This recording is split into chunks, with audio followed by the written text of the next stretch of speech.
अपनी कई समस्याओं के लिए कई बार हम स्वयं जिम्मेदार होते हैं। हर समय हर जगह बात करने की आदत कई बार हमें मुसीबत में डाल देती है। कई बार ऐसा भी होता है कि हम सोचते हैं कि अब तो हमने कह दिया, अब ना चाहते हुए भी ये काम करना ही पड़ेगा। अब मुंह से जो बात निकल गई उसे कैसे बदल सकते हैं। खुद की कई बातों में हम खुद ही उलझ के रह जाते हैं। कई बार क्रोध में आकर किसी को ऐसे शब्द कह जाते हैं जिसके लिए बाद में पछताना पड़ता है। आपने तो क्रोध में बोल दिया, पर सामने वाला उन बातों को भूल नहीं पाता। आपको शायद यह एहसास भी नहीं होता कि आपके शब्दों का उसकी दिल पे क्या असर हुआ है। कई बार मुंह से निकले शब्द रिश्तों को भी तोड़ देते हैं। इसलिए शब्द संभाल के बोलिए। शब्द के हाथ न पाव हैं, एक शब्द औषधि करे, एक शब्द करे घाव है। आपका एक शब्द किसी की जिंदगी भर का घाव बन सकता है और आपका एक शब्द किसी के जीने की वजह बन सकता है। आप विचार करें कि आपकी वाणी कैसी है। कई बार लोग कहते हैं कि हम तो सच कह देते हैं, फिर किसी को मिर्ची लगे तो लगे। आप सच कहते ही इसलिए कि किसी को चोट पहुंचे। उसको बात चुभनी चाहिए। जब किसी से काम निकालना हो ना, तब सच नहीं निकलता मुंह से, तब झूठी प्रशंसाएं निकलती हैं। सच अक्सर लोग तभी कहते हैं जब किसी को चोट पहुंचानी हो। यदि आपकी वाणी मधुर नहीं, आपकी वाणी से किसी के दिल को चोट पहुंचती है, किसी का दिल टूट जाता है, तो आपको सच बोलना भी अभी नहीं आया।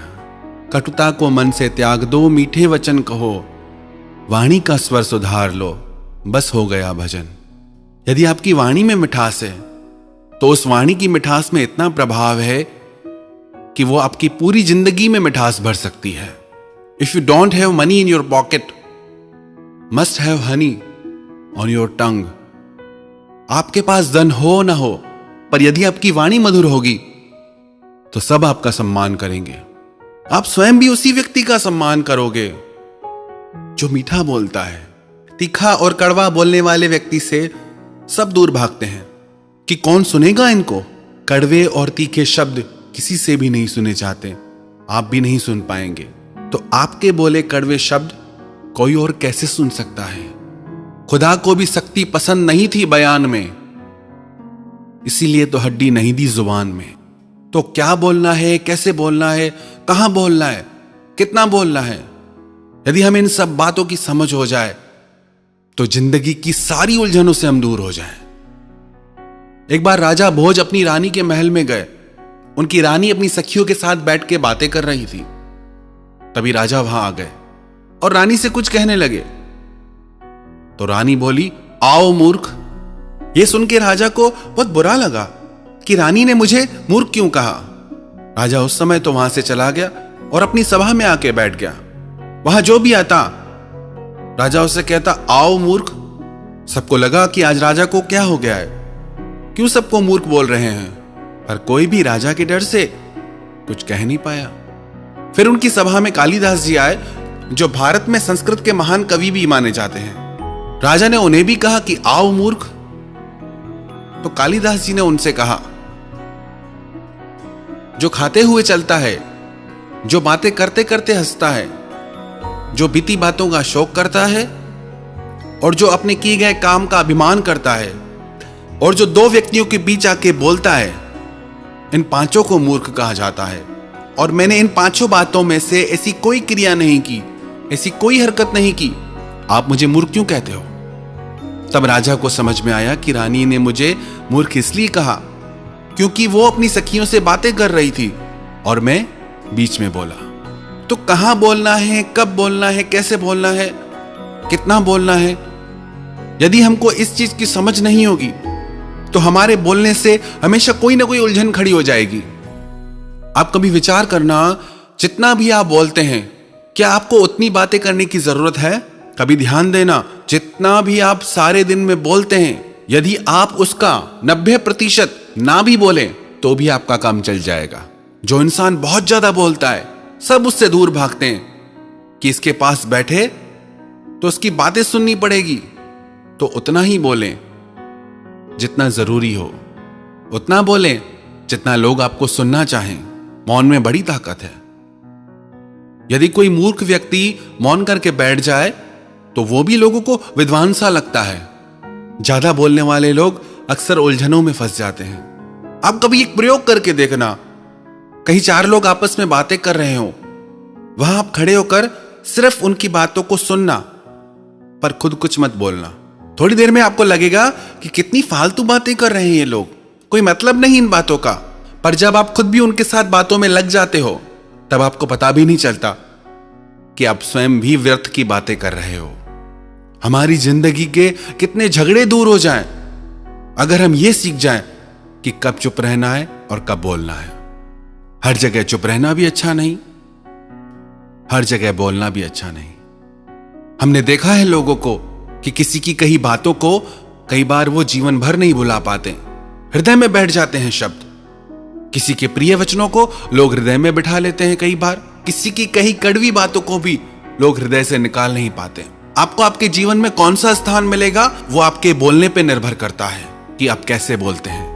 आपके बोलने पर निर्भर करता है कि आपको सम्मानजनक जीवन मिलेगा या आपको अपमान मिलेगा। आपके बोलने पर निर्भर करता है कि लोग आपको प्यार करेंगे या लोग आपसे परेशान रहेंगे।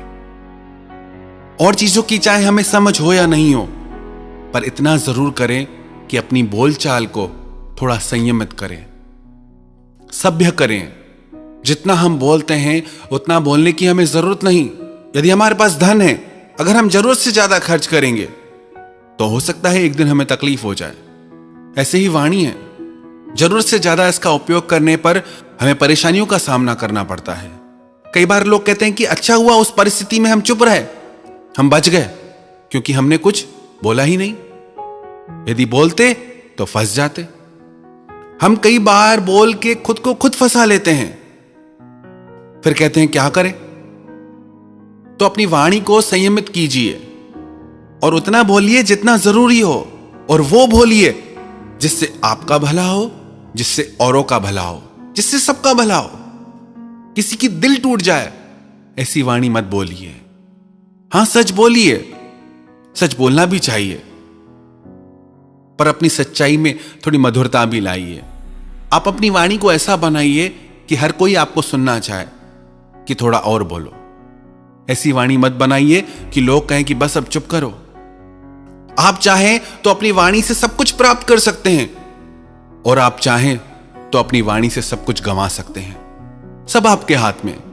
आपकी वाणी का प्रभाव आपके रिश्तों में, आपके जीवन में, आपके परिवार पे, सब जगह पड़ता है। एक राजा अपने गुरु के आश्रम में अपने गुरुजी से आशीर्वाद लेने गया कि मेरा इतना जीवन निकल गया, मुझे आशीर्वाद कीजिए कि मुझे संतान प्राप्त हो। मेरा कोई पुत्र नहीं है, मेरा वंश कैसे चलेगा। तो उसके गुरु ने कहा कि तेरे प्रारब्ध में नहीं है, तुझे पुत्र नहीं होगा। राजा रोता रोता बाहर आया तो शिष्य ने पूछा क्या बात है। तो राजा ने बोला मेरा कोई पुत्र नहीं है, मैंने गुरुजी से कहा कि मुझे पुत्र चाहिए। तो गुरुजी बोले तेरे प्रारब्ध में संतान है ही नहीं। वो गुरु समर्थ थे तो शिष्य भी समर्थ था। गुरु के सानिध्य में रह के उसे भी शक्तियां प्राप्त हो गई। वो बोला कोई बात नहीं, गुरुजी आपको संतान नहीं दे रहे, मैं दे सकता हूं। राजा तो जिससे प्रसन्न हो गया बहुत। राजा बोला आप जो कहोगे मैं दूंगा, पर मुझे संतान चाहिए। तो गुरुजी के शिष्य ने उसे कहा कि मैं तुम्हें आशीर्वाद देता हूं, वरदान देता हूं कि तुम्हें पुत्र जरूर होगा। फिर वो शिष्य अहंकार में भर के अपने गुरुजी के पास आया और कहने लगा कि आपने तो राजा को संतान नहीं दी, पर मैंने दे दी। गुरुजी बोले बेटा तू समझा ही नहीं, उसके भाग्य में संतान है ही नहीं। अब तूने आशीर्वाद दिया है, वरदान दिया है, तो तुझे ही इसका पुत्र बनना पड़ेगा, क्योंकि उसके भाग्य में तो है ही नहीं। और तेरा वचन असत्य नहीं हो सकता, क्योंकि तूने मुझसे शिक्षा ली है, तो तेरा जल्दी ही यह शरीर छूटेगा और तू उसका बेटा बनेगा। जब शिष्य ने यह बात सुनी तो रोने लगा कि ये मैंने क्या कर दिया। फिर गुरुजी के चरणों में गिर के माफी मांगने लगा कि अब क्या उपाय है। गुरुजी बोले अब तूने बोल दिया है तो ये होके ही रहेगा, पर जब तक तू कुछ बोलेगा नहीं तब तक तू जीवित रहेगा। जैसे ही तू कुछ बोलेगा तू वापस उस देह से मुक्त हो जाएगा, तेरे को मोक्ष मिलेगा। और कुछ दिन में ऐसा ही हुआ, शिष्य का शरीर छूटा और राजा को पुत्र की प्राप्ति हुई। राजा बहुत प्रसन्न था, पुत्र धीरे धीरे बड़ा होने लगा, युवा होने लगा, पर वो कुछ बोलता ही नहीं था, चुप चुप रहता था। राजा को बड़ी चिंता हुई। उसने देश विदेश के वैद्यों को, हकीमों को दिखाया, पर उसकी आवाज न निकले।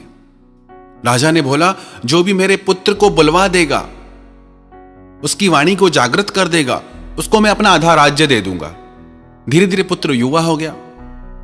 एक दिन ये राजकुमार अपने अंगरक्षकों के साथ वन में गया। वन में इस राजकुमार ने देखा कि एक पेड़ पे 2 पक्षी थे। वहां एक शिकारी आया, उसने एक तीर चलाकर एक पक्षी को मार दिया, पर उसे दूसरा पक्षी दिखा नहीं, क्योंकि वो छुप के बैठा था। पर थोड़ी देर में उस पक्षी ने आवाज की।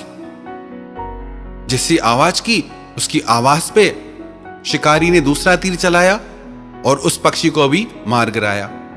यह देख के वो राजकुमार चिल्लाने लगा, बोलने लगा कि बोला तो मरा, बोला तो मरा। कई बार उसने ऐसा बोला। सब अंगरक्षक ये देख के चकित रह गए। वो राजा के पास दौड़ के आए कि राजकुमार बोला। तो राजा ने अपने बेटे से कहा कि बोल के दिखाओ, पर अब राजकुमार कुछ बोले ही नहीं। तो राजा को लगा अंगरक्षकों ने मिलकर ये योजना बनाई है कि झूठ झूठ हम राजा को बताएंगे और आधा राज्य प्राप्त कर लेंगे। राजा ने कहा कि आप लोगों ने झूठ बोला, इसीलिए आप सब लोगों को मैं फांसी पे चढ़ाऊंगा। जैसे ही राजा ने यह फरमान जारी किया, तो अब राजकुमार फिर बोलने लगा कि बोला तो मरा, बोला तो मरा। अब तो राजा भी हैरान हो गया कि राजकुमार बोलने लगा और बस एक ही शब्द बोलता जाए कि बोला तो मरा। तो राजा ने कहा कि आप ये क्या बोलते हो? आपने आज तक जीवन में बात नहीं की और आप बोलते हो बोला तो मरा। तो राजकुमार बोला कि मैं कोई आपका बेटा नहीं हूं, मैं उस गुरु का शिष्य हूं जिसने आपको वरदान दिया था। गुरुजी ने आपको मना किया, पर मैं बोला तो मैं मरा। मुझे आपका पुत्र बनना पड़ा। वन में एक पक्षी पेड़ के पीछे छुप के बैठा था, पर जैसे ही वो बोला, वो भी शिकारी के हाथों मरा। इधर ये अंगरक्षक बिल्कुल सुरक्षित थे, पर जैसे इन्होंने बोला मेरे बारे में, तो इनको भी फांसी लगने लगी। बोला, महाराज, अब मैंने भी बोला है तो मेरा जीवन यहीं पूरा होता है। कई बार हम अपने बोलने की वजह से ऐसी ऐसी बातों में फंस जाते हैं जिनसे हमारा दूर दूर तक कोई लेना देना नहीं होता। आप यदि ये सीख जाएं किससे बोलना है, क्या बोलना है, कितना बोलना है, तो आपकी जिंदगी की सारी परेशानियां दूर हो जाएंगी। आपकी जिंदगी की अधिकतर उलझनें आपके बोलने के वजह से ही आपके जीवन में है। माता पिता से क्या बोलना है, गुरु से क्या बोलना है, बच्चों से क्या बोलना है, बीवी से क्या बोलना है, मित्रों से क्या बोलना है, समाज से क्या बोलना है। हर किसी से आप एक जैसी बात नहीं कर सकते। ये विवेक यदि आप सीख जाएं, तो आपका जीवन संवर जाए। तो अपनी वाणी को सुधारिए। यदि आप अपनी वाणी सुधारेंगे, तो आपका जीवन भी संवर जाएगा। यदि आपको बोलने की कला आ जाए, तो आप दुनिया जीत सकते हैं। यदि आपको बोलना आ गया, तो पक्की बात है, आपको जीना आ गया।